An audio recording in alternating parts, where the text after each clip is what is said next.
अस्सलाम वालेकुम। मोमिन का आखिरत का सफ़र। एक दिन अल्लाह के रसूल सल्लल्लाहु अलैहि वसल्लम एक अंसारी सहाबी के जनाजे में कब्रिस्तान तशरीफ़ ले गए। कब्र के पास पहुँचे तो कब्र तैयार नहीं थी, इसलिए आप वहाँ बैठ गए।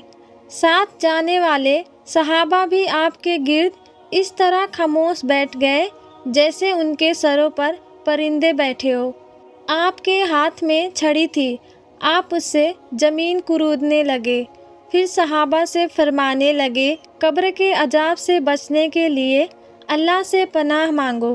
फिर फरमाया, मोमिन का जब आखिरी वक्त करीब आता है और आखिरत का सफ़र सामने होता है तो उसके पास आसमान से फरिश्ते नाजिल होते हैं जिनके चेहरे सफ़ेद होते हैं जैसे कि सूरज चमक रहा हो। उनके पास जन्नती कफन और जन्नती खुशबू होती है। वो फरिश्ते मरने वाले के पास बैठ जाते हैं। मरने वाले की नज़र जहाँ तक जाती है वहाँ तक फरिश्ते ही फरिश्ते नज़र आते हैं। फिर मलकुल मौत अलैहिस्सलाम तशरीफ़ लाते हैं और उनके सिराने बैठकर फरमाते हैं, एक पाक जान अल्लाह की मग़फ़िरत और रिजवान की तरफ चल। फिर मोमिन की रूह इस तरह बहती हुई बदन से निकलती है जैसे मशक से पानी निकलता है। मलकुल मौत उस रूह को ले लेते हैं। उनके लेते ही दूसरे फरिश्ते फ़ौरन उस रूह को लेकर जन्नती कफन व खुशबू में डाल देते हैं।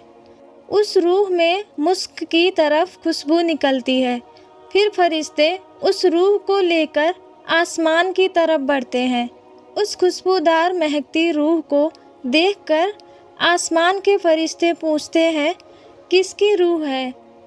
रूह ले जाने वाले फरिश्ते जवाब देते हैं, ये फला इंसान की रूह है। इस तरह फरिश्ते उसे लेकर 7वें आसमान पर पहुंच जाते हैं। उसके बाद अल्लाह का हुक्म आता है, इस बंदे के कामों का हिसाब किताब इल्लीन में लिखो और रूह को वापस ज़मीन पर ले जाओ, क्योंकि मैंने उसे ज़मीन से पैदा किया है, वही लौटाऊंगा और फिर वहीं से उठाऊंगा। चुनाचे उसकी रूह वापस लाकर उसके बदन में डाल दी जाती है। मुनकर नकीर उससे 3 सवाल करते हैं।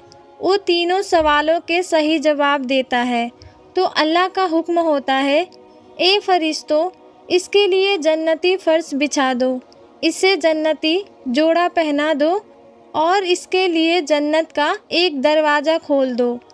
इस तरह एक मोमिन का आखिरत का सफ़र ख़त्म होता है।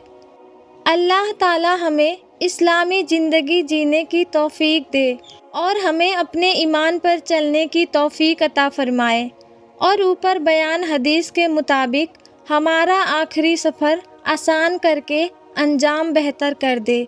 आमीन।